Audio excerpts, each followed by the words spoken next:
कथा कहानी घर संसार चैनल में आपका एक बार फिर से स्वागत है। ज्योतिष शास्त्र में बुध ग्रह को बहुत अधिक प्रभावशाली माना जाता है।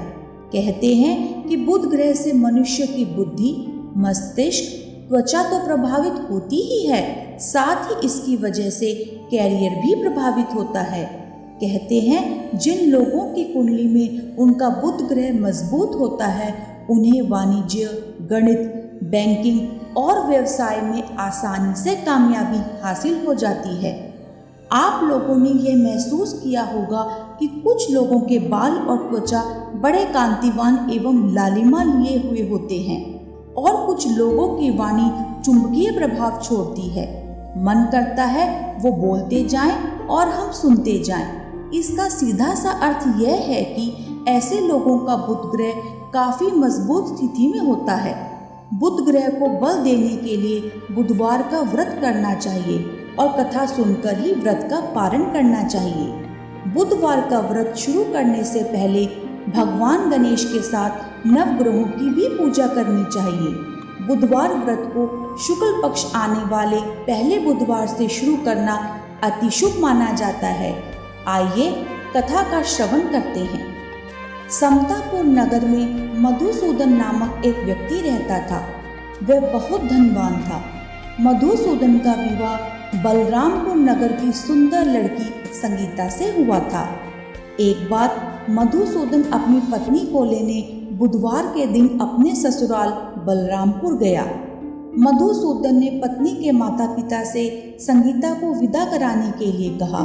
माता पिता बोले, बेटा आज बुधवार है, बुधवार को किसी भी शुभ कार्य के लिए यात्रा नहीं करते। लेकिन मधुसूदन नहीं माना। उसने ऐसी शुभ अशुभ की बातों को न मानने की बात कही। मजबूरी में संगीता के माता पिता को सहमति देनी पड़ी। दोनों ने बैलगाड़ी से यात्रा प्रारंभ कर दी। 2 कोस की यात्रा के बाद उसकी गाड़ी का एक पहिया टूट गया। वहां से दोनों ने पैदल ही यात्रा शुरू की। रास्ते में संगीता को प्यास लगी। मधुसूदन उसे एक पेड़ के नीचे बैठाकर जल लेने चला गया। थोड़ी देर बाद जब मधुसूदन कहीं से जल लेकर वापस आया तो वह बुरी तरह हैरान हो उठा, क्योंकि उसकी पत्नी के पास उसकी ही शक्लो सूरत का एक दूसरा व्यक्ति बैठा हुआ था। संगीता भी मधुसूदन को देखकर हैरान रह गई। वह दोनों में कोई अंतर ही नहीं कर पाई। मधुसूदन ने उस व्यक्ति से पूछा, तुम कौन हो और मेरी पत्नी के पास क्यों बैठे हो?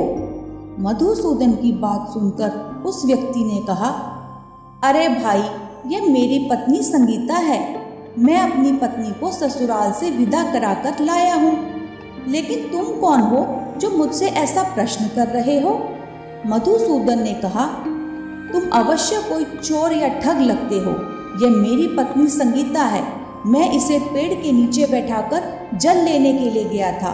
इस पर उस व्यक्ति ने कहा, अरे भाई, झूठ तो तुम बोल रहे हो। संगीता को प्यास लगने पर जल लेने तो मैं गया था।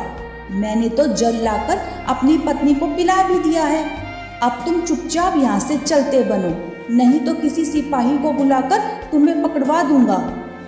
दोनों एक दूसरे से लड़ने लगे। उन्हें लड़ते देख बहुत से लोग वहां एकत्रित हो गए।